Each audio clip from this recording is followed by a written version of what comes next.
Thank you again for listening. And again, if you're listening on Apple Podcasts and Spotify or any other podcast platform, please leave us or please leave the podcast a rating and all. And if you're listening on YouTube, please leave a like and subscribe to our channel as well.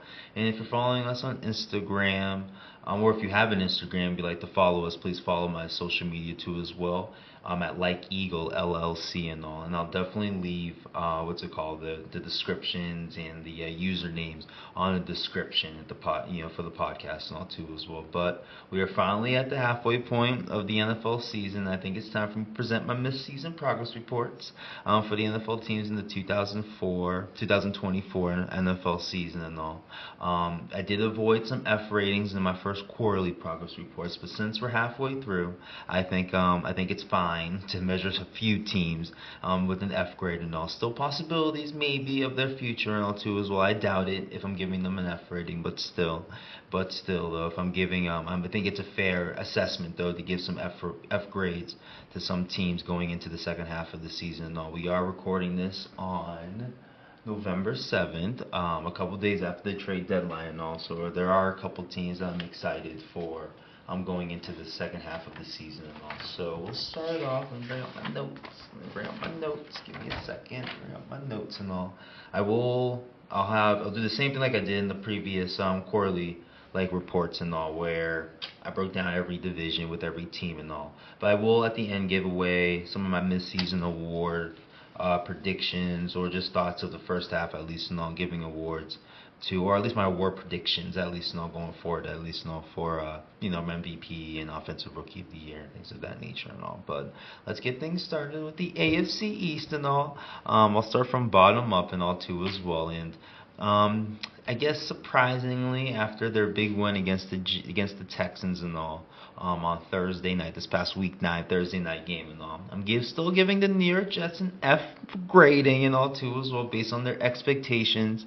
I think Wendy Johnson stuffed his feet in too early in firing Robert Saleh and all, based off their slow start. I think they would have stabilized just fine if they kept their coach and all too as well. And maybe with this win over the Houston Texans this past Thursday, maybe they're stabilizing. I don't have high faith for them too as well, but I do get that they do have a favorable schedule going forward and all, so we'll see how things look going forward. But based on the first half of the season, I will be giving the New York Jets an F grading. We'll see how things are opened up. The AFC, bottom half of the AFC is a below 500 possibility of making the playoffs at least and all. And when I say that, we're looking at 7 seeds in the AFC, 3 of them being wild cards, the other 4 are division winners at least and all. And I don't believe that both teams that at least at least 2 out of the 3 wild card teams, I don't believe they're gonna have a above 500 record at least and all. So I think the Jets may have a possibility of making the playoffs still, even let me bring up the records up. I believe they're saying they're at 3-5 actually. Let me look. Let me bring up the playoff picture in the NFL real quick. I believe they're sitting there at 3-5. So let me see. They are sent 3-6. Okay, they're sitting there at 3-6 at least, So they have a favorable schedule moving forward at least, So they could sit there at 500. No lie, honestly, I would give them that because of their big win against the Texans and all. Could catapult them. They got the Cardinals on week 10 at least, too as well. So even though they started playing well, in the second half of the first half, if that makes sense at least, But for now, the Jets will get an F grading. Number 2, at least number 3 overall in the AFC East. I'm going to put the Patriots next. Give them a D plus at least and all. They're not having a great season at least and all. Based on their expectations at least and all, I think they have fared out throughout the first half at least and all. Drake May has shown flashes at least and all too as well. Another young quarterback in this draft at least and all to show some type of positivity, if not optimism. In other words, hopium at least and all too as well for their future at least and all, knowing that they probably have themselves. I wouldn't say a franchise quarterback yet. I'm a big fan, compared to Mac Jones, his first season or 2, and now at least Drake Mays' first 3 games at least and all. I have a shit ton more optimism for Drake May's future than Mac Jones at least and all. Just on his improv and ad-libbing and all, and seeing that touchdown in the last second against the Tennessee Titans too as well. It's just I think a slight illustration of what he can do and all when there is talent and all too as well. The one disappointing part about the Pats right now in the first half is their defense and all. You don't have Barmore though. Bentley's out too as well. Peppers is probably done in the NFL too as well for the situation that he got himself onto as well, honestly. So it is disappointing that the defense hasn't showed out. Keon White had a great start, but with those injuries, especially the Bentley and the Peppers situation, and his play has slacked a little bit, and then their inability to pass rush consistently has made the defensive backfield, which is their strength of their defense, look a little bit more porous than they should, honestly. So that's why they do deserve a D+ rating at least and all. But since nothing was expected offensively and all, and Drake May's still able to show out a little bit, I will give him some sense of promise, honestly. So that's why I'll sit there and give him a D+ and all. Next, number 2, at least in the AFC East, I have the Miami Dolphins. Surprisingly for me, I'll give them a C- because they haven't had their quarterback for at least most of the first half, at least and all, and they're still sitting there in a 2-6. Wow, 2-6 situation. It is pretty bad, but I think it could be worse at least and all. They've been competitive since Tua's been back too as well and all. So, but I still give them a C- because I feel like it could be worse for them. They could be sitting there. I mean, 2-7 is the Patriots with the worst record in the AFC, so they're not so far off of that. But again, since I'm bringing up the point of the AFC could have a below 500 team make the playoffs at least, and I still think they're saying they're having a chance at least, and because of the injury to Tua, kind of derailed their season and all. I am impressed that they're still sitting here with a chance to make the playoffs at least, and all, in my opinion, with a favorable schedule moving forward. Next week they got the Chargers, who ironically have the 6th seed with a 5-3 record at least, and all. I don't see as legitimate of them holding that, so I think a team like the Dolphins can win this game and still go on a little run to catch up in the playoffs at least and all. But still, it isn't a great grading and all. I'm still going to sit there and give them a C- at least and all. But I do understand why they're there. Losing your quarterback the way they lost their quarterback at least and all is a big reason why they're sitting there at 2-6 at least and all. It's not at least poor play overall at least and all. You are playing with your backup quarterback and all. You can only have so many expectations and all. So that's why I will grant them not having such a bad grading compared to the Pats and the Jets. But I'm still gonna have to give the Miami Dolphins a C- and all. But number 1 team clearly is the Buffalo Bills and all. I'll sit there and finish off and just give them a solid B at least and all. Against teams like the Texans and the Ravens, they did not look good, especially offensively and all. Defensively, they've been solid and all. They've been showing the ability to run the football and all. Their offense has looked better with the addition of Cooper and all, even though I don't believe he played in their last game against the Dolphins, and they were still able to put up 30 points in that football game and all. So, but I think they deserve a solid B. Josh Allen, I think, is tops in the MVP at least, and all, if not number 1 because of Lamar Jackson. We'll get into the Baltimore Ravens and all, but thanks to his play at least and all, a lot of less turnovers. I think he only has 1, if not 2 interceptions in the season and all too as well. So I think the Buffalo Bills deserve a solid B. There is a lot of improvement that they can do with the throwing game, even though Josh Allen's having a great season so far. They can look better, in my opinion, and all too as well. They got a young cat in Keon Coleman. You got guys like Khalil Shakir and Matt Collins there too as well. There's someone else I'm sleeping on, Curtis Samuel too as well. And also there are options there. If Kamari Cooper can insert himself too as well, we'll see. He's had a drop issue, and now he's dealing with an injury again, and also we'll see if he's available moving forward for them. But if he's able to insert himself a bit, it could open things up passing wise, and with the Buffalo Bills being 7-2 and all, could be a sneaky team to make a run for the Super Bowl and all too as well. Even though the team going for a 3-peat did add someone pretty special on their team and all. So that's what I have for the AFC East and all. Next, I have the AFC South. I think we can go this one pretty quickly and all, but we'll see how it goes. We'll start from the bottoms up again. I'm going to have to give the Tennessee Titans a letter F, in my opinion, and all too as well. I will grant them that their defense has showed out and all. I will grant you that they do have pieces on offense that have made some noise throughout the season and all, but it is the quarterback that does have them in this position and all too as well. I will I will blame the organization in the Tennessee Titans and the with the GM and their coach and all for choosing Will Levis. At least the GM part, because this is Callahan's first season as a head coach over there. But they did go through it, Will Levis and all. There seems to be no type of progress with them. They seem to have played better with Mason Rudolph and all too as well. And they just won this game against the Patriots and all in overtime and all with Mason Rudolph as their quarterback and all. So he has had them playing better and all. It is a team that should be making a lot more noise than they should and all. Never believed in Will Levis and all and what they had going forward with them and all.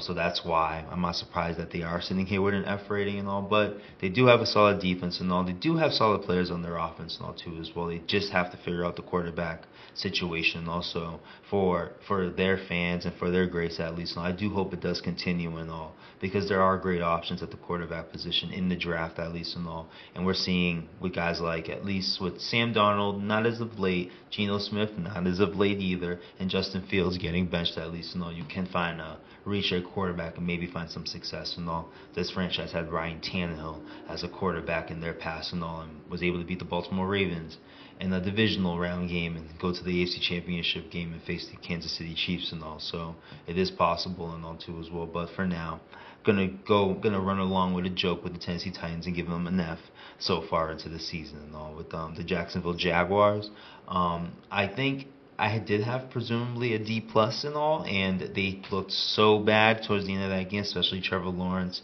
against the now ironically he may be unlikely to play this week and all too as well for the Jacksonville Jaguars. But I did give him a D plus. I'm pretty much have to give him an F and all because of that performance against the Philadelphia Eagles and all too as well. I'll stick with the D plus and all. I am not happy with them too as well. Talk about expectations and all. They're sitting there looking like the Jets too as well, because these are two teams I had at the end of the wild card getting into the playoffs and all, and only one of them is definitely making it. It's definitely not going to be both and all. So, they haven't played well defensively at all this year. I thought the new defensive coordinator would help a bit. Hasn't helped at all. Honestly, too, as well. Trevor Lawrence, to the rumors and speculation of him being unable to read defenses, it seems like it's still continuing and all too as well. And accurate throws too as well seems to be unable for him. I do grant him that he has been dealing with a whole bunch of drops on their team too as well, honestly. So it kind of helps to the D plus rating, if not F grading, honestly, too as well, because with the amount of talent that they've drafted and that they have on their team, to be looking the way they're looking and all on both sides of the football is horrible and all too as well. Doug Peterson should be in line, should be in the hot seat, and should be in line to lose his job sometime when the season ends and all too as well. So it is a disappointing season for them. They did have some performances that I thought maybe they can make a run and all. That's why I kind of gave them a D plus grading, but it wouldn't surprise me if they teetered off and all, and it could end up being like an F season for them too as well at the end of it. So that's where I have Jacksonville. Next, I'm gonna have the Colts, a C minus because of their record. They're sitting there at, I think they're 5-3. Are they 4-5? All right, they're not 500 at least, no, but because of their, I think they just had their last loss against the. I forgot who they just lost to. They just lost the game and all too as well. They put Joe Flacco in there, and he didn't look good at all for this game at least. And all against who did they face? Let me find out who they faced here. They faced the Colts. No, Colts faced the Vikings. There it is. That's what I'm trying to find. But yeah, it's Sunday night game. I couldn't remember. I did not watch that game. I was not watching that game, and all my eyes were preferably trying to watch some basketball at least. But they did lose to the Vikings at least. No, Joe Flacco started. Anthony Richardson had himself a moment at least, and also they've benched him for the time being. I don't think it's a full season thing, especially if Joe Flacco continues to look like that at least and all. But I do have given them a C minus grading at least and all. They had a chance for the division at least and all, a couple of weeks back, facing the Texans at least, not losing a game like that. That's the game that Anthony Richardson tapped out apparently and saying was tired at least, and also they're in contention still for a playoff spot. They're sitting there at number 8, just a game out for number 7, if not 2 games out. Outside with the Denver Broncos at least, no. But for the reason why I give them a C minus grading. They haven't looked great this year too as well. Honestly, I've had huge questions about Shane Steichen, and I'm not seeing anything to give me any type of confidence that he can figure out this offense moving forward, at least in all two as well. So I'm gonna give them a C minus grading. They still have a chance to make the playoffs in all two as well. So can they flip some type of switch where they can play some more? He can just play consistently or more complementary football, at least in all two as well, so they can maybe make a 6 and 7 playoff spot for the AFC, at least and all. And then at number one, clearly is going to be the Houston Texans and all. Solid B. Been dealing with a lot of issues offensively, in my opinion, with the injuries to Collins, no Joe Mixon in the beginning of the season. I've heard great noise of Bobby Slovic and all too as well, but their offensive line doesn't seem like they're figuring out anything right now too as well. Defensively, front end wise, they looked great. I think they look great, honestly, with Will Anderson and Danielle Hunter there. But now they're dealing with an injury there with Shahir there too as well at their linebacker position, and for some reason they're unable to defend. Their pass defense is not unable to defend at all consistently. So there is some worries there too as well. CJ Stroud hasn't looked great because of their O-line and the injuries too as well, unfortunately. But they're holding on to the AFC South pretty well with a 6-3 record, honestly. So they're solid right now. So that's why to me they get a solid B rating. You hope they can figure out these injuries and all too as well. You hope Nico Collins can come back for sure, honestly, and maybe that can help out their offense and all too as well. But I'll sit there and give them a solid B, and we'll see how things can move forward for them too as well. A young team too as well, so it's not too surprising with the hiccups and all too as well. Can they figure? I'm just curious. Can they figure it out in time? Going into the playoffs and all. So that's what I got for the AFC South. For the AFC West, we'll start from bottom up again. I got the Las Vegas Raiders first, and unfortunately I gotta give them an F rating and all. A great start for their season. Not a great start, but a good start at least, with the Ravens win and them being, I believe, down 20 points now and coming back and all. But things have clearly deteriorated and all. I think Aiden O'Connell was their starter. He got hurt, or no, Minshew was their starter and all, and they went to O'Connell and all. Adams requested for a trade out of there too as well, as now with the Jets and all. But things have clearly deteriorated. They fired Luke Getsy too as well, made a change in their offensive coordinator room. Antonio Pierce is not looking so great too as well, honestly. So unfortunately, I gotta give the Raiders an F. The Las Vegas Raiders an F for the first half of this season. The Los Angeles Chargers, I'm surprised to be giving them a C minus and all this. I thought this would be one of the worst teams in the AFC and all, but Jim Harbaugh showing again how well he can coach and all. They dealt with their level amount of injuries and all, but one odd reason or another, they find themselves at 5-3 and all, and I believe that's a 6th seed in the AFC right now. Let me bring that up real quick. Give me a second here. Bring it up. So playoff picture. Let me just make sure where they're sitting. Internet taking forever, but yeah, 5-3. They got the 6th overall seeding in the AFC and all. So obviously potential to get better with injuries at least and all. They've had a favorable schedule at least and all. So I do think that's what helps their 5-3 record. So that's why I can't give them a higher grading and all. You think a 5-3 team is sitting there with a B grade at least and all, but I believe their C minus grading fits more. The schedule has been weak, but they do have an opportunity to continue what they're doing and make the playoffs and all with their 6th seeding and all. So for that, I definitely have to give them a C minus at least. A C plus I'm going to give to the Denver Broncos at least and all. They're sitting there at 5-4, but I am impressed with their wins against the Buccaneers and all. Lately they have not looked well. Got blown up by the Ravens in Week 9 and all, but before at least their loss against the Ravens and all, these grades are before the Week 9 games and all. But I do think with their start at least and all, big win against the Buccaneers, my bad. Another big game too against the Jets too on the road. They had a win there too. So that's the reason why I'll give them a C plus at least and all. It wasn't a great game against the Ravens at least and all, but I do think they're still in position to continue where they're at and be in playoff contention with the 6th or 7th seed. And with the Chiefs, surprisingly, I'm going to give them a solid B and all too as well, similarly to the Buffalo Bills and the Houston Texans and all. They are having a great year and all. They're 8-0, so they're definitely having a great year and all. But there are flaws with them offensively. They made a great trade for DeAndre Hopkins and all, so that could help with their problems offensively, at least their inconsistencies offensively and all.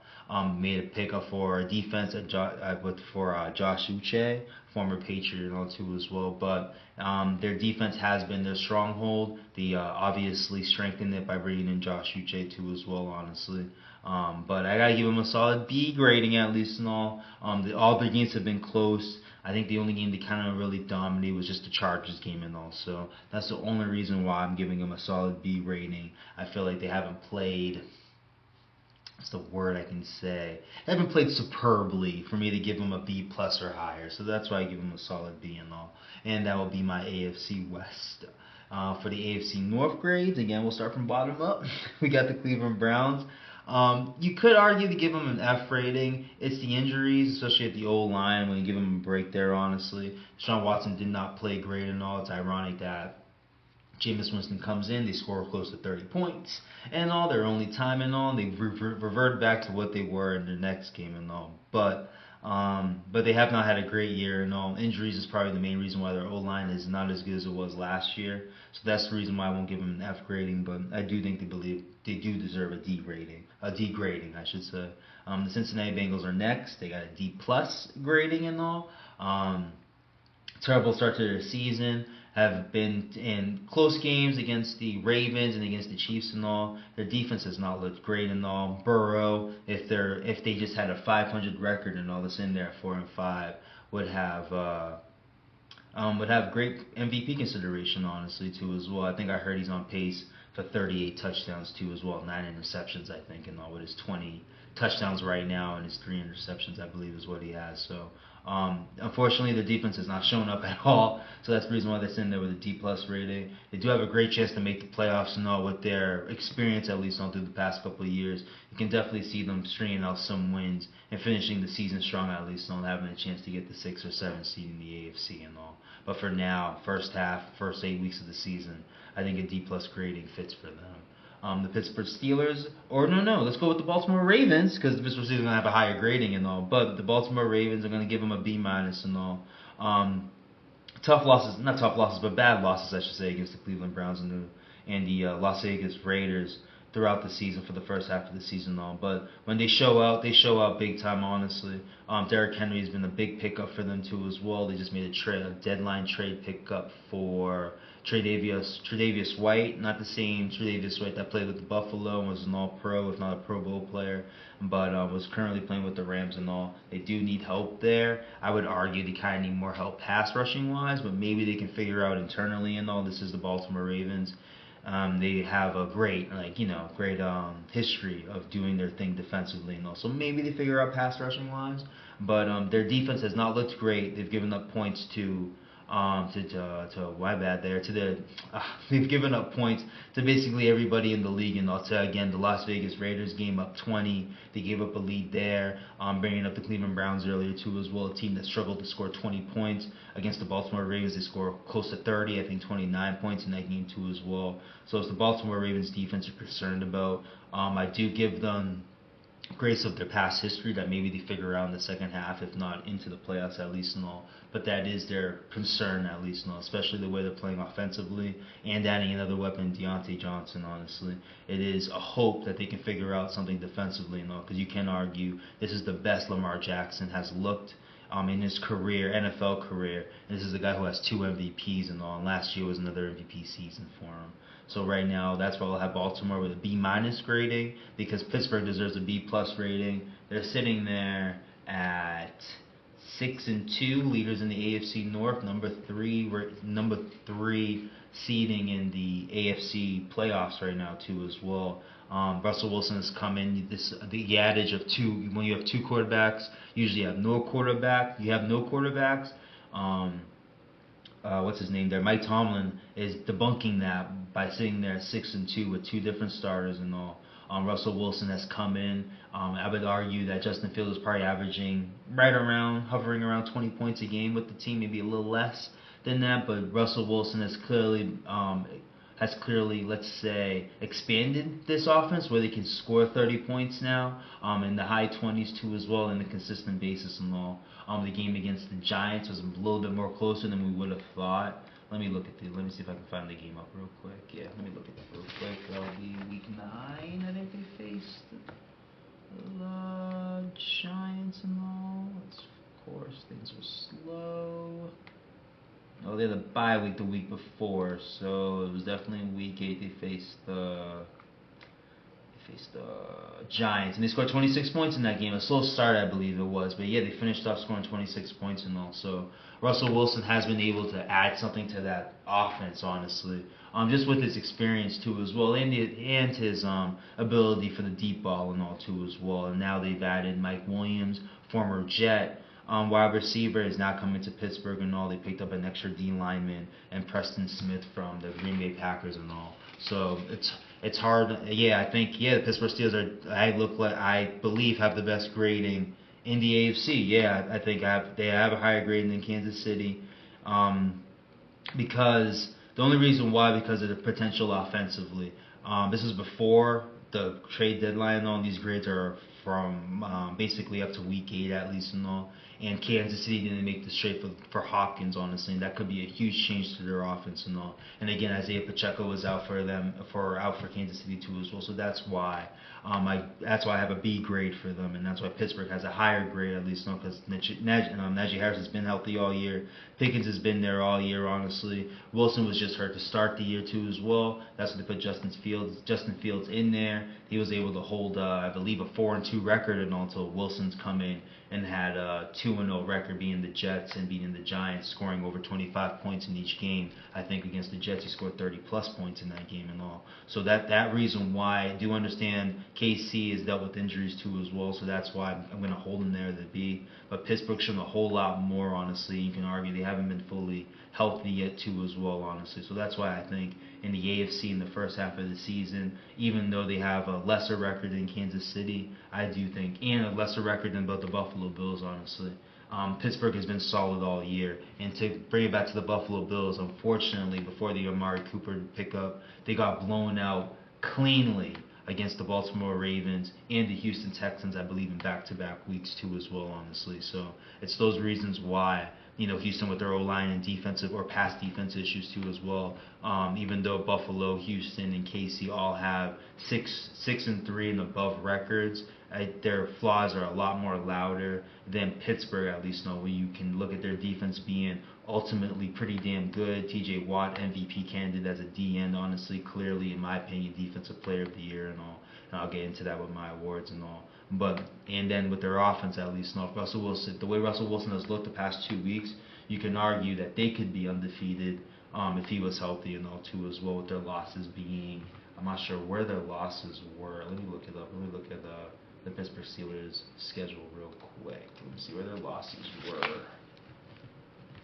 Because I'm pretty sure they were close. I think one loss was against the Colts, at least, and along the road. No, they came back and it was against the Colts. Close game, 3-point loss against the Colts and all. And they easily could have not easily won that game, but again, it could be a difference with Russell Wilson in there. And their other loss is against the Colts here. You got the Giants. Who was that? Loss? Oh, they lost to the Cowboys. Yeah, they lost to the Cowboys close at home too as well. Honestly, yeah, I forgot about that. Honestly, the Cowboys stepped up for once in this situation. It'd be funny how my grading will be there when I get to the NFC and all. But still, at least the Cowboys. Yeah, they lost a close game. Again, they lost both games back to back. A combination of 6 points, 3 points in each game. Honestly, Russell Wilson, the way he has scored for them.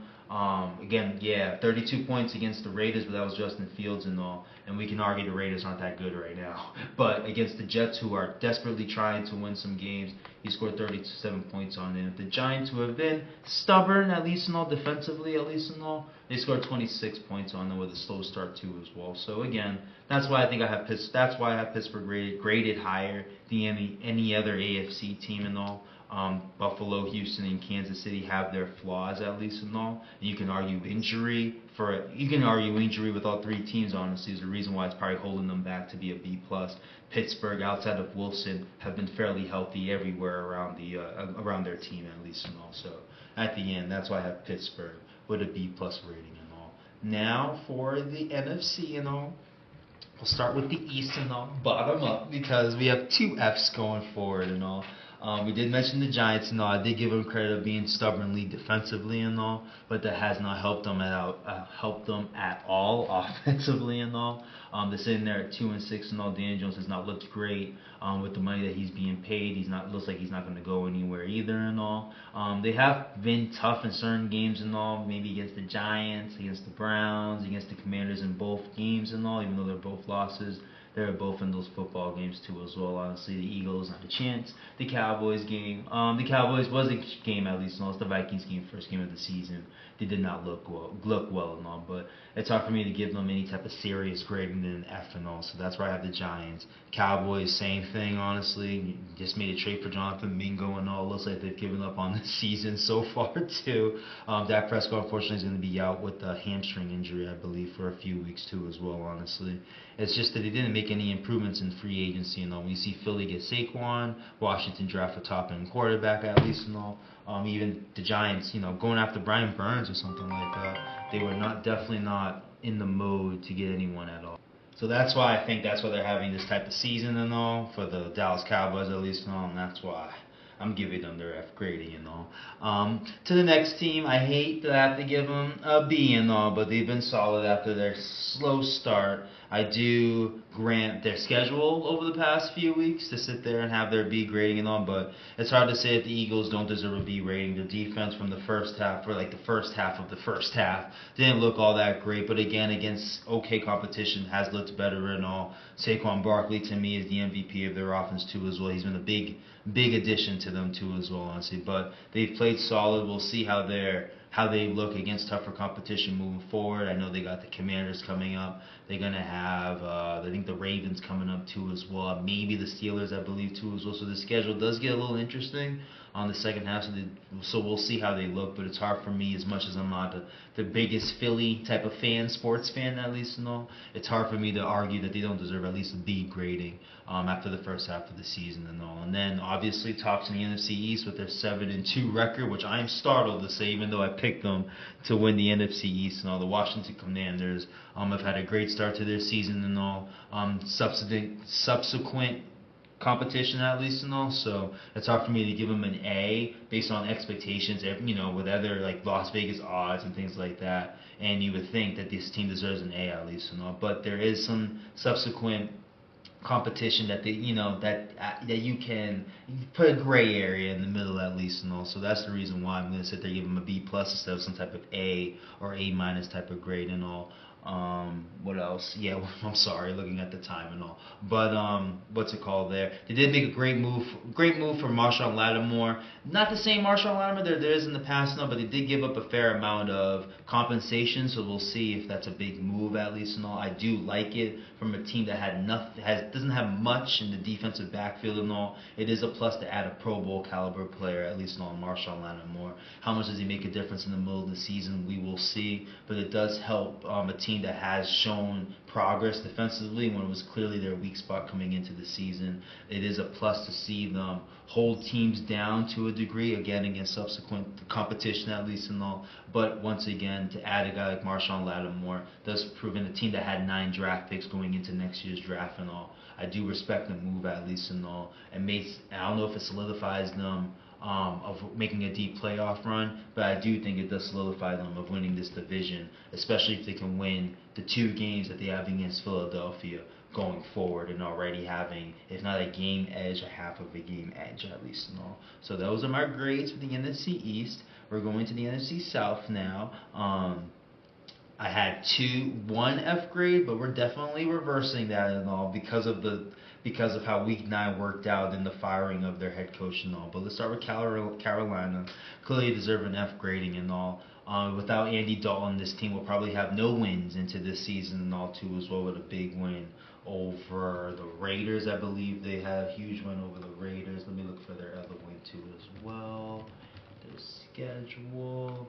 No, they have 2 wins right now. They had a big one against the Raiders earlier this season and all. Yup, and their other win is Oh no, I was wrong. They only have They beat the there it is. They beat the Saints this past Sunday. And I was trying to figure out where they got this win and all. Just this past Sunday, and ironically, the next team I'll be talking about and all, they just fired their head coach because of a loss like that to an F grading team, in my opinion and all. But they just deserve an F and all. They don't know what they're doing with Bryce Young apparently. They just have no other talent and all. They made a move for Deontay Johnson from Pittsburgh, and now ended up trading him to Baltimore in a trade deadline trade. I mean, a week before the trade deadline, but again, a trade deadline type of move. And also, there's really no clear direction of where they're going. And all, wouldn't be surprising if they fired another coach at the end of the season too, as well. Honestly, they put Bryce Young back in there and all. He did lead them to a win against the Saints. So can they do that once or twice? So they can have some type of optimistic development for Bryce Young and all. But for right now, Panthers are definitely an F grading. Before Week 9, the New Orleans Saints were a D grading. I think it's safe to say I can switch them over to an F grading and all. They fired their head coach and all. They traded their best cornerback too as well. Honestly, Derek Carr has been dealing with injuries, has been in and out of the lineup and all. Cam Jordan has seemed to give up on the team too as well. Honestly, it just seems. And then we have Michael Thomas, former wide receiver of the New Orleans Saints, trolling Derek Carr on Twitter and all, because it seemed like the throw that he attempted or targeted to Chris Olave put him in a bad position. He got hurt and all too as well. So that's why we're sitting, and that's why the Saints are just looking worse and worse and worse the further we're going, at least. And also, I did start off giving a D grading. They do deserve an F grading, and I'm just gonna stand to it right there, honestly, for them. For the next team, local team, because I do live in Atlanta right now, I'm going to have the Atlanta Falcons right now. Before the Week 9 game, I'm giving them a C plus grading and all. Their win against, they had a pretty decent win against somebody. Let me look it up real quick. And a big win against the Cowboys, which I think is a solid win because the Cowboys are playing with a sense of desperation and all, and they were able to hold them off and all. Dak Prescott did get hurt and all, maybe it helped in the win too as well. But I think it's another solid win for them. They went and beat the Buccaneers a week before too as well. Honestly, now they're sitting there, at 6-3 and all. The only reason why I'm giving them a C plus rating because of their start, at least and all, wasn't the best start in the world, at least and all. So that's the reason why. They had a bad loss against the Seattle Seahawks at home, and the Seattle Seahawks are really looking like Jekyll and Hyde right now.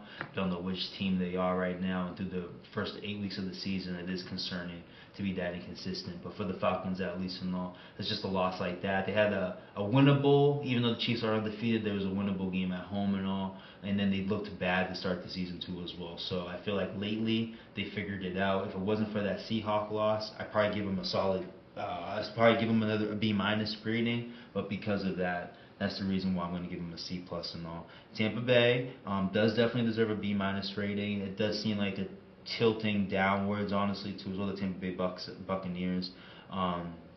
Gave him a B minus rating. It could have been higher and all, but we have the Chris Godwin injury, unfortunately. Mike Evans got hurt. Antoine Winfield wasn't ready to start the season too as well.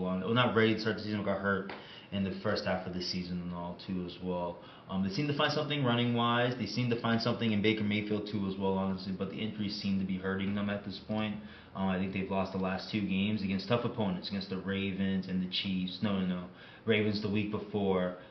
Lost a close game against the Falcons at least, then another close game to the Chiefs at least. So now they're sitting there with 3 straight losses and all after their big win against the Saints where they scored 50 points and all.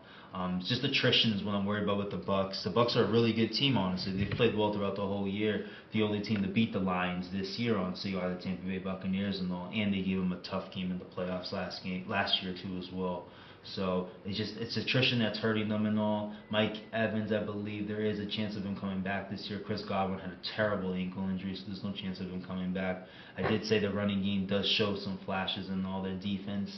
Again, you know what I mean? There is injuries, I believe, there too as well, honestly. They have not looked great. The best game they've had was the last good game they've had, point-wise at least, was against the Eagles where they gave up 16. We're seeing 36 against Falcons and 36 against the Falcons. In an overtime game, the Saints, they gave up 27 points to the Saints and all. And they were up considerable amount where the Saints scored those 27 points where they had to double up and score those 50 at least. Against the Bucs allowing 41. against the Falcons 31, and another 30 points against the Chiefs and all. So I'm a little worried about where they're going and all. It could get worse for them because of the attrition, because of the injuries at least and all. But based on their first half of the season, I do think they deserve a B- grading at least and all. So that's what I got for the NFC South. Moving over to the NFC West and all, these gradings won't be great, but I think these teams are pretty solid at least and all. Injuries, I think, is a fair point for 3 out of the 4 teams at least and all. I just made fun of one of them being Jekyll and Hyde, but there is a case of injuries that they are dealing with too as well. So again, we'll start from the bottom up and all. Again, I think all these teams have dealt with injuries and all, so even though I have the Rams last, I don't think they're a bad team at least. I don't think any of these teams are bad at least and all. But I do have the Rams last for the time being with a C grading. Again, it's just injuries, honestly, too, as well. Haven't had Cup. Puka Nacua has been out, too, as well, honestly. I'm not sure what they've been dealing with defensively and all. But it has been a fair shake of injuries, and they're sitting there in a position to make the playoffs and all, too, as well. If not, they're in the playoffs right now. Let me double check. Let's see what we got for the Rams. Okay, they're out of the playoffs, but with a 4-4 record right now, too, as well. So they are fighting. They have a chance for the division, where the Cardinals are 5-4. The 49ers are 4-4, and they're sitting there right there at 4-4 and all. So there's not much to hate about them. You got Matthew Stafford there too as well, honestly. Sean McVay's still over there. The defense has shown to be pretty damn good. Pretty good, I should say, without Aaron Donald there and all. So that is one thing I am surprised with too as well. Apparently they have players there too as well. I've been getting hit too. So, but I do give the Rams a C grading and all. Next is Seattle. Originally I gave them a C grade too as well, but I'm switching it to a C minus because they are so Jekyll and Hyde in my opinion. Again, injuries is a fair shake to their front seven at least, and not having them guys healthy. DK Metcalf has been out, I believe, lately for the Seahawks. So I think that has hurt Geno Smith's numbers, if not game overall, honestly. Again, they're still fairly into the division with a 4-5 record, too, as well, honestly, a game behind the Rams and the Niners and all.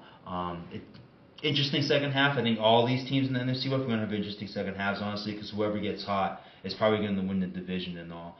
Seattle, can they get healthy and all? Because they've shown some great strides in the first half of the season. The first half of the season, at least, I don't know if that makes any sense and all. But they showed great strides.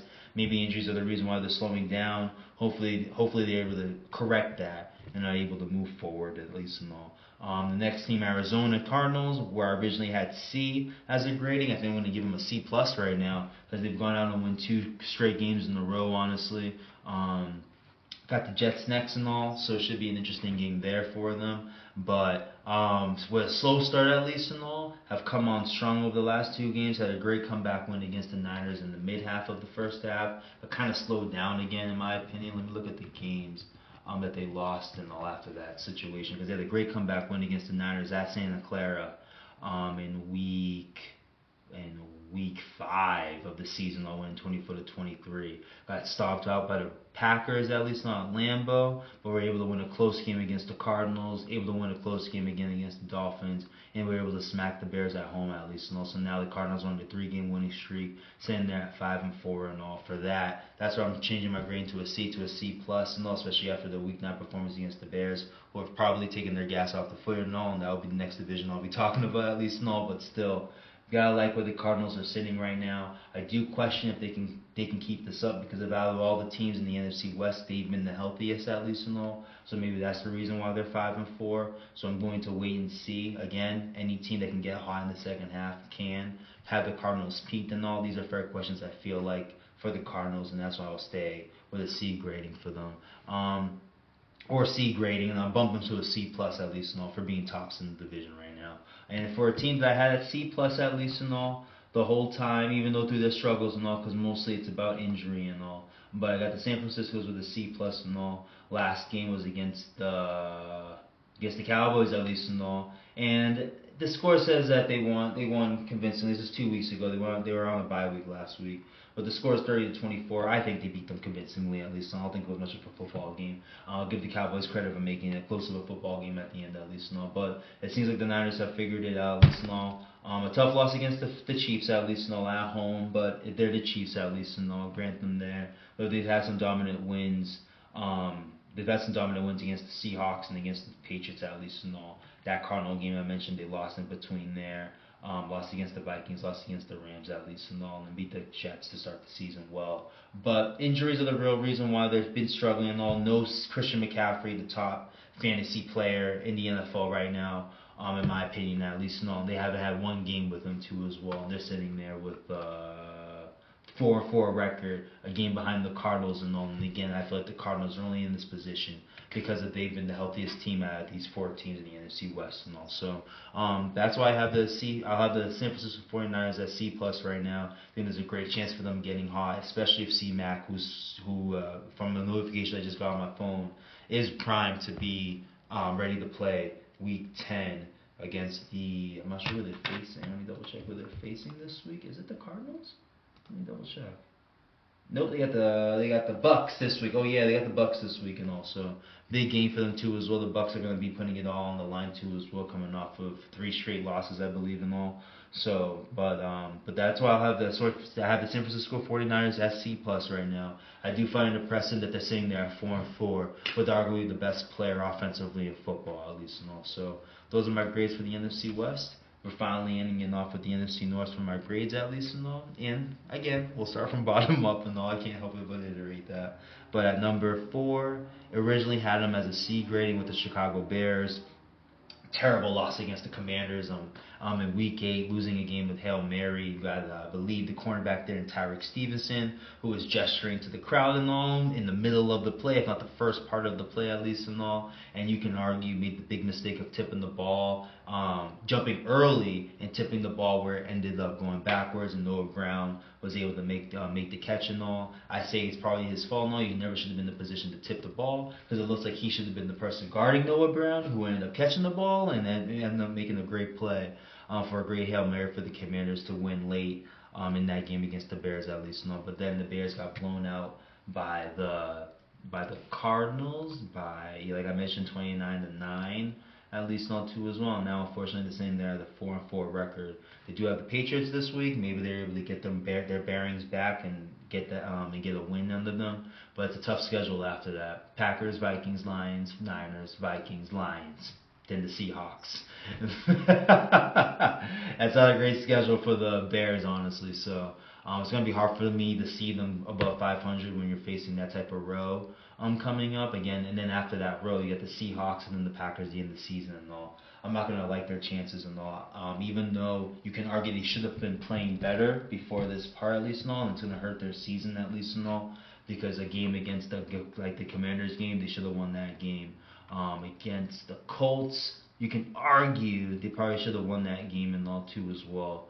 And I guess so. Those two, I feel like those 2 games are really going to hurt them, especially facing again the Packers, the Vikings, the Lions, the Niners, the Vikings, the Lions, and then the Seahawks, and then the Packers. Those are the next 8 games for the Bears after facing the Patriots and all. So hopefully they can get that one there, be above 500 at least and all. Score a couple losses, score a couple wins against these tough games and all. It's going to be hard for me to see them winning a game after the Patriot game for the rest of the season and all. So I do commend them putting themselves in the position. They are 4-4. I do argue they should be 6-4. Win this game against the because they should be in the Commanders, especially with them scoring a touchdown late, having the ball, having the defense play the Commanders with I think 36 seconds left and all, and the fact that Commanders were able to score a touchdown with 36 seconds left or whatever that time was is a terrible loss for them. And then the Colts lost.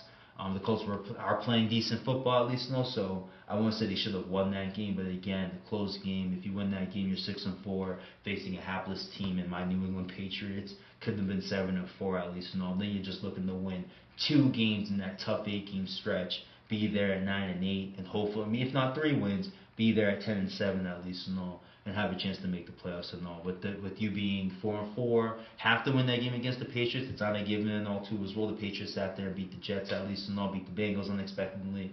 Anything can happen in football at least. But if you win that game, you're sitting there with 8 tough games left and all. And I can't see you going average in that game at least and all, where you can be 9-8 at least and all. So But for that, I'll give the Bears a C grading at least, and I will commend them with a rookie quarterback to at least be in the position. They're in a good position. I just don't like their schedule going forward and all. It's going to be hard to see them having above 500 record after those 8 games to end the season at least and all. But for now, I'll give them a C grading at least and all.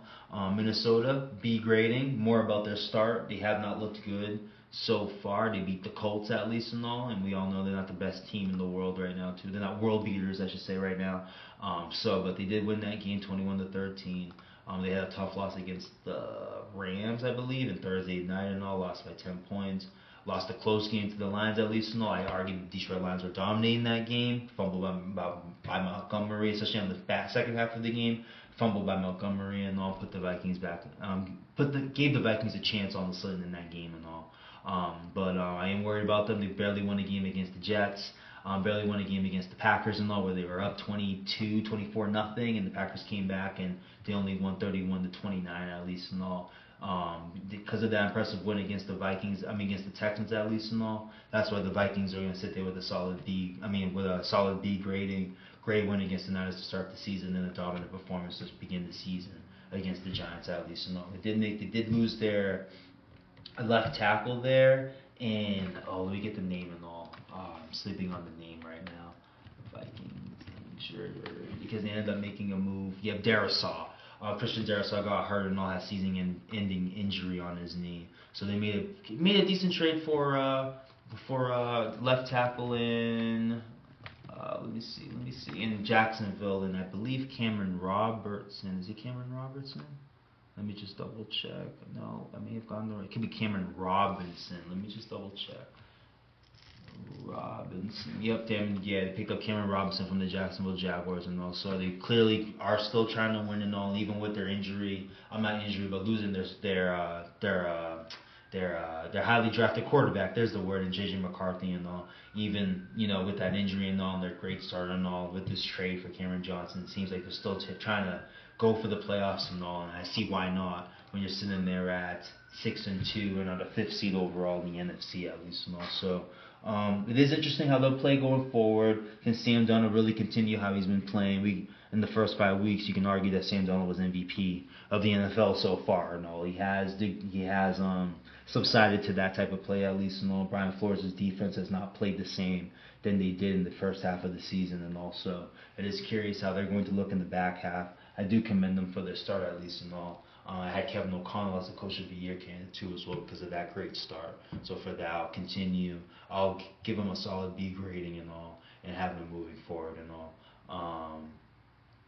Next will be the Green Bay. I'm shocked. I only have 1 A grading. It seems like and all. I think if you've listened to me and all, you won't be surprised on who's going to be A grading and all. But the next team, at least on the NFC North, the Green Bay Packers. I originally gave them a B plus. I will degrade that to a B since we're currently speaking at least after their Week 9 loss to the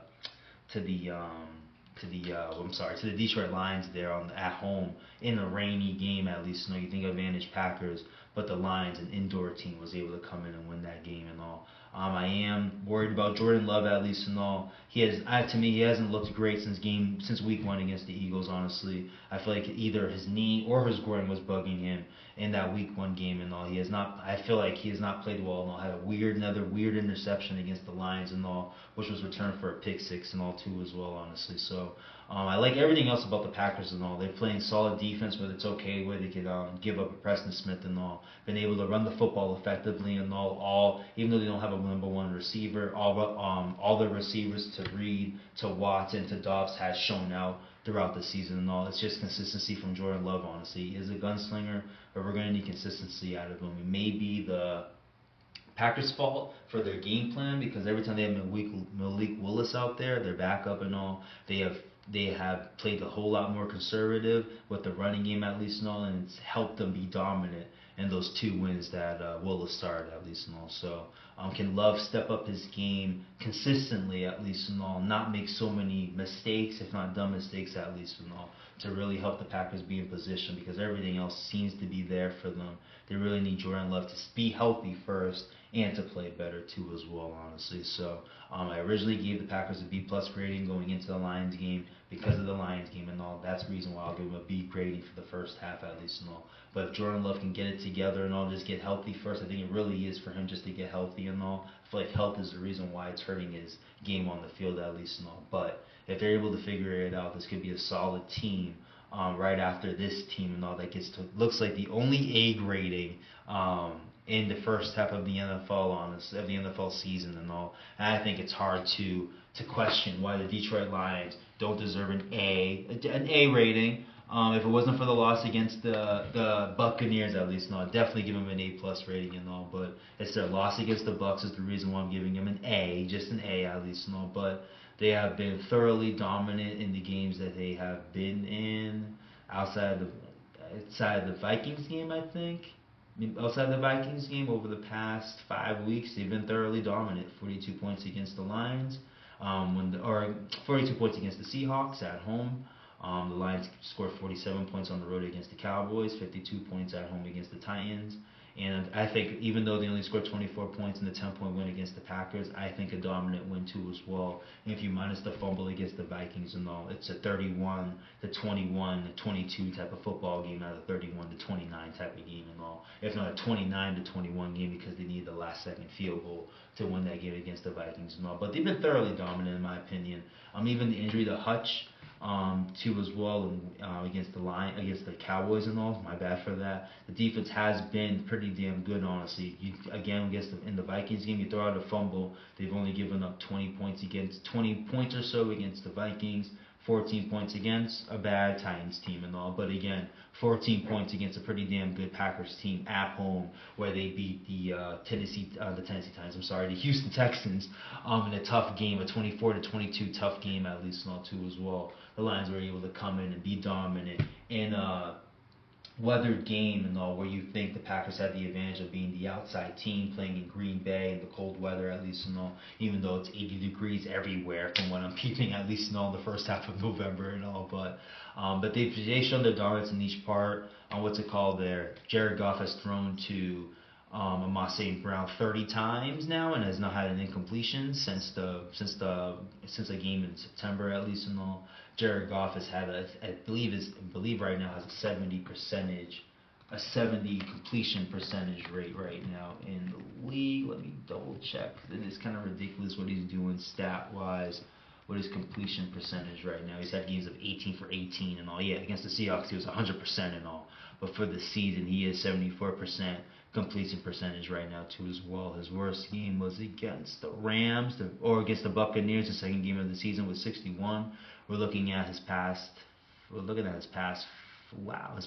games where he's throwing the ball. Past 6 games where he's throwing the ball 72% or up. The past 3 games he's throwing the ball 80% or up, completion percentage wise, honestly. So he's been slicing and dicing, honestly, with Ben Johnson there too as well, honestly. There really is no holes with the Detroit Lions and all. Great old line there, headed by Penei Sewell, who I mentioned plenty of times on this podcast too as well, honestly. I do think they're playing the best football in the NFL right now. If you look at my rankings on Instagram or on TikTok at least and all, you'll see that I have the Kansas City Chiefs first. I will respect precedence, the team coming off of back-to-back championships and is 8-0. That's the reason why I'll have them number 1 in the power rankings at least. No, but I do believe the Detroit Lions are playing the best football in the NFL right now. They've shown no signs of slowing down. Again, their one loss against the Buccaneers, a good team, and they've thoroughly commanded games against the Vikings and the Packers over the last 3 weeks at least, on those 2 games at least and all. So I think the Lions are a clear number 1. I don't think a clear number 1 in the NFL. I think a clear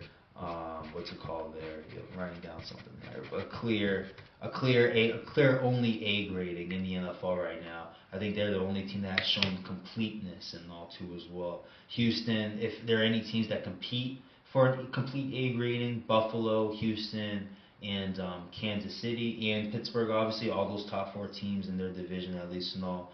Pittsburgh is the closest, at least in all. It's too bad Russell Wilson wasn't healthy all year, because I think if he was healthy all year, I probably wouldn't have any choice but to put the Steelers with an A grading, at least in all. And for again with the Chiefs, just dealing with injuries offensively has slowed them down. Where Mahomes is only he's got an 11 touchdown, 9 interception ratio, at least in all. Basically a 1-for-1, barely, or 2-for-1, at least in all, of touchdowns to interceptions, at least in all. So it's not a good stat to have. Every touchdown you throw, you're basically throwing an interception, basically. So that's where I'm going with that. That's the flaw that I'm worried about the Chiefs and all. DeAndre Hopkins comes in, can really fix that and all too as well. And with Houston too as well, the O-line has not played well, and then we have injuries to Diggs, to Collins. Mixon was out for a good stretch in the first half of the season. So it's just stuff like that I'm worried with Houston, with Buffalo, outside of Amari Cooper, who just came into the fold for them. Can they throw the ball deep to anyone consistently? And all too as well, they can clearly run the ball, which they haven't shown to do throughout the Josh Allen years, in my opinion. But they're finally able to show that, and could propel them to having an A grading for the third quarter grades that I'll present, and obviously the end of the year type of grades too as well. And I may not be able to grade them because they'll be in the playoffs at least and all, so I won't be able to finalize their season yet and all. But that's what I have for the grades, at least and all, through the NFL with the first half of the season and all. We're going into week 10 and all. Trade deadline just passed too as well. Where I mentioned Pittsburgh getting Mike Williams and Preston Smith and all, dope moves there. I didn't mention the Lions getting Zadarius Smith and all too as well, which was a great move for them, honestly, coming from the Cleveland Browns, honestly. I mentioned they lost Aiden Hutchinson, to a bad fibula leg injury and all. But adding Zadarius Smith there is a potential of a player getting double teamed there and creating that same type of pass rush that they had with Aiden, and hopefully finding something similar. At least, no, I won't say they replicated completely, but something like that. I mentioned Marshawn Lattimore going to the Commanders, a huge pickup for a team that wasn't so great pass defense wise. You're bringing a veteran there too as well that can maybe make a play, at least and all. You are trading him, at least and all, but you did give up a fair amount of picks too as well, so maybe he still has something left in the tank and all too as well. The Jets traded for Devontae Adams too as well, so we'll see how that works out for them too as well, honestly. I'm trying to think of any other big trade deadline. Any NFL trades that were noteworthy, at least in all, outside of those. The Cowboys traded for Jonathan Mingo, at least, and also take that as you may, at least, and all. But those three trades I mentioned, I feel like are big trades, at least, and all. Then the Chiefs picking up DeAndre Hopkins too as well. The Ravens picking up Tre'Davious White too. So those are some interesting trades too as well. So now we have the trade deadline over. You're basically going to see the rosters for what you see them. Maybe you see a waiver pickup here or there. A guy like Dalvin Cook got released by the Jets and all, and got signed by the Ravens late in the season last year. So maybe a move like that here or there towards the end of the season, at least, and all. But the way these teams look right now are basically what you're going to get. You just hope in certain situations one gets healthy here, or someone's able to get back there and all, or able to figure out his rhythm and all too as well. When we talk about guys like Christian McCaffrey, at least, and all too as well. So that's what I got for the NFL and the grades right now for the first half of the season. Let me go and spread out my awards real quick too as well, who I think are the mid-season MVPs and offensive player of the year and all that stuff and all. So first we'll start with coach of the year and all. Dan Campbell is my coach of the year and all. Only team in my opinion that has an A grading into halfway into the season and all too as well. They have defied expectations and all. They have met expectations. I think they're on a level where they can exceed expectations too as well by getting the 1 seed. Maybe having only 2 or 3 losses in the season too as well, honestly, and being, in my opinion, the best division in football, clearly dominating it too as well, honestly. So Dan Campbell to me would be my candidate for coach of the year and all. If I had to mention other names, Dan Quinn clearly does deserve consideration and all too as well.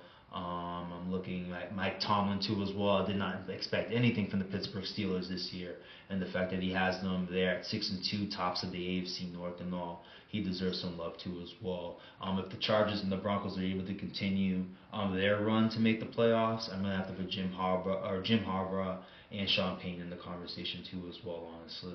And if the Vikings continue what they're doing too as well, Kevin O'Connell for the Vikings should still be in the conversation. But my ultimate winner so far, halfway season in, is going to be Dan Campbell. Offensive Rookie of the Year ain't even close. It's Jaden Daniels. The way I brought up names for the Coach of the Year, I do not have that for Offensive Rookie of the Year. It's Jaden Daniels. It ain't close in my opinion, and all the Commanders are completely gonna have to fall off for him not to get that award, in my opinion. Clearly there. Defensive Rookie of the Year, I don't have one. I haven't seen anybody pop off the screen. I'm not going to create a name just to fit the award there too as well. I haven't seen anybody pop off the screen and all. I will get hip to it if I do, but for right now I don't have one. Defensive Player of the Year, I think it's T.J. Watt. I don't think it's pretty close either. Honestly, it would have been Aiden Hutchinson for me if there was someone else to put in the conversation. He was leading the league with sacks when he got hurt and all, but unfortunately he got hurt with 7.5 sacks left of the season and all. And I just don't see anybody really striking my mind the way T.J. Watt is. I will give some love to Will Anderson with the Houston Texans and all, but their defense, unfortunately, their pass defense is going to make them look bad. So it's hard to have Will Anderson in the conversation too as well, honestly. Even a guy like Fred Warner, I would put definitely in the conversation too as well. Has had a great year with the Niners, but their slow start at least and all is the reason why he probably won't get the recognition that I think T.J. Watt's is gonna garner and deserve at the end, honestly. Offensive Player of the Year. There are some places you can go here, honestly, because I don't think he's going to get MVP and all, and I brought the name up in Lamar Jackson, honestly, so I think some people know where I'm going. But Derrick Henry, to me, is the Offensive Player of the Year for the first half of the season and all. I do think he is leading the league in sacks and rushing. I'm not sure if he's leading it, but he's got 1,052 rushes on 168 attempts, which is leading the 6.3 average per rush at least. And the guy has 11 touchdowns already the first half of the season. And all. Let me look at I gotta look at the rushing stats because is he rushing? He's got to be leading with those type of stats and all too as well. He has been amazing this year for the Ravens and all. Like, he won't be my MVP, and he's the only guy with 1,000 yards right now too as well. Saquon Barkley, I think he's deserved recognition for Offensive Player of the Year too as well, and he had 925 with 6 touchdowns too as well. Honestly, those two have been huge additions for the teams that they have been added on, respectfully and all. But really for Offensive Player of the Year, honestly, I think to me it should be Derrick Henry. Honestly, it's been a huge stint for the Ravens and all, and like I said, he's the only guy halfway through the season with over 1,000 yards and all. Is he leading the league with average rush too? Let me see. Yep, of course they don't give me that stat and all. Let me see what we got here. But he does lead the league in most 20-plus runs. He is number 3 with 40 plus runs. I mean, not 40 plus runs.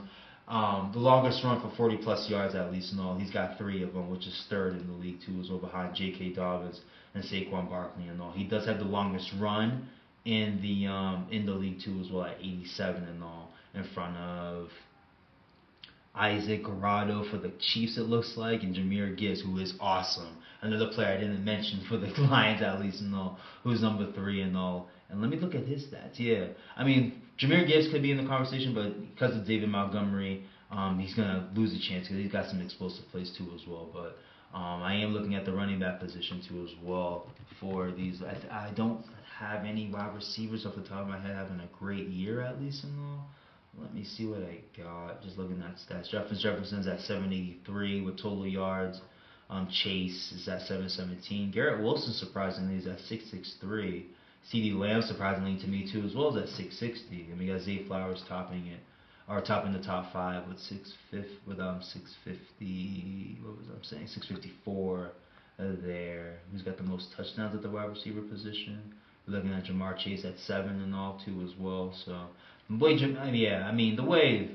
Derrick Henry's playing in the first half of the season, it's hard to argue why he's not Offensive Player of the Year, honestly, too, as well. I think the only, outside of the quarterbacks at least, the only skilled offensive player to have 1,000 yards total so far this year at the running back position and all, especially against defenses who are probably stacking the box against the Ravens because they're running the football and all. So that'll be my Offensive Player of the Year so far in Derrick Henry. And with MVP,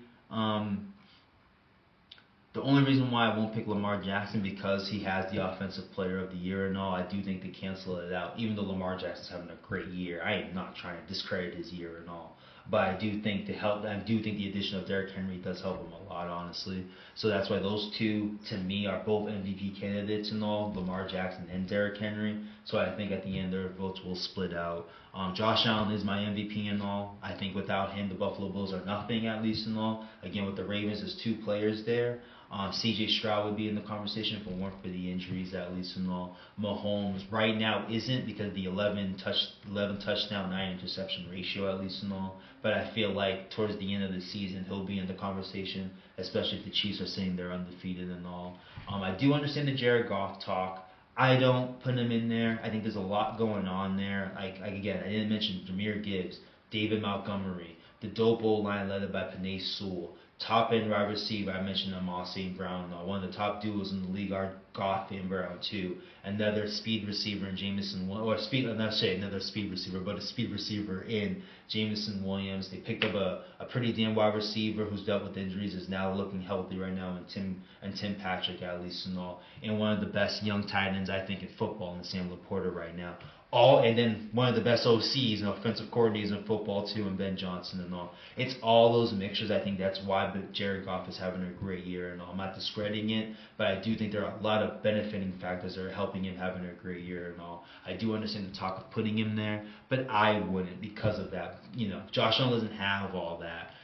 Doesn't have any of that, honestly. C.J. Stroud, they had the better record and all. I take him more seriously because of that O-line and all. Jared Goff is in front of the best O-line in football, while C.J. Stroud is playing behind one of the worst O-lines in football and has a 6-3 record and is leading his division at least and all. So that's why I knocked Jared Goff out of that pedestal at least and all. And for another candidate, I put Saquon Barkley there too as well. If it wasn't for the drop against the Falcons at the for a chance for them to cinch the game, close the game and all, I think he'd be more of a leader right now because with that win, it would have had the Eagles at 7-1 at least and all, and that's right there with the Lions who are 7-1, right there with the Commanders who are 7-2, right there with the Bills who are 7-2, and right there with the Chiefs who are 8-0 and all.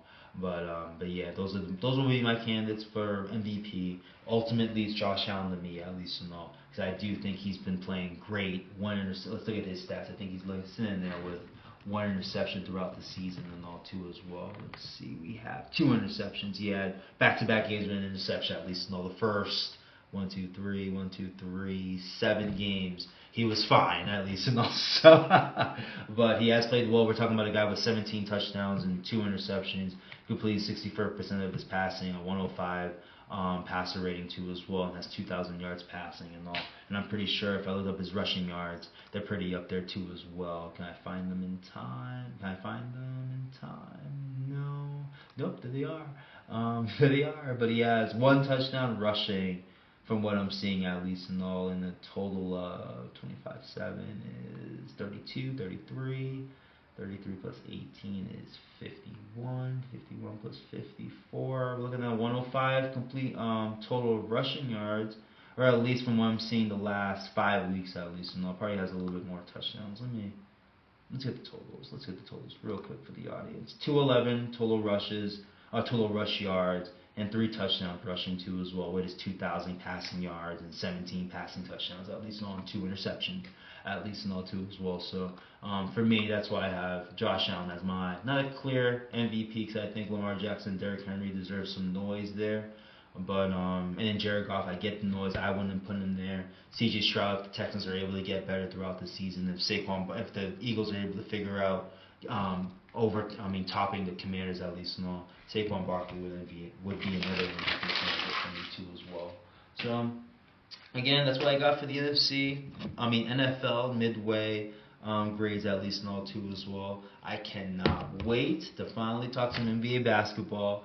We finally got some games to definitely talk about too as well. Honestly, most teams are 7 to 9 games into the season and all, or 7 to 9 games into the season right now too as well. We got some interesting teams in the Eastern Conference that are in the bottom is the Eastern Conference too as well, and we have some interesting teams at the top of the Western Conference too as well that I'm excited to talk about too as well, honestly. So I'll definitely end it here and all. I do appreciate you guys listening. Again, check out the website, the social media and all too as well. I will put that on the description of this podcast too as well. The guys peep out and all too as well. And I do hope you guys continue listening. Leave a rating if you're listening on Apple or Spotify or Amazon too as well, honestly. And if you're able to get to Podchaser, leave a rating there too as well, honestly. But I do appreciate you guys listening. I will be back soon to talk some NBA this time too as well, as we're halfway through the NFL season. We'll see how things shake out and all. But once again, I appreciate you guys listening.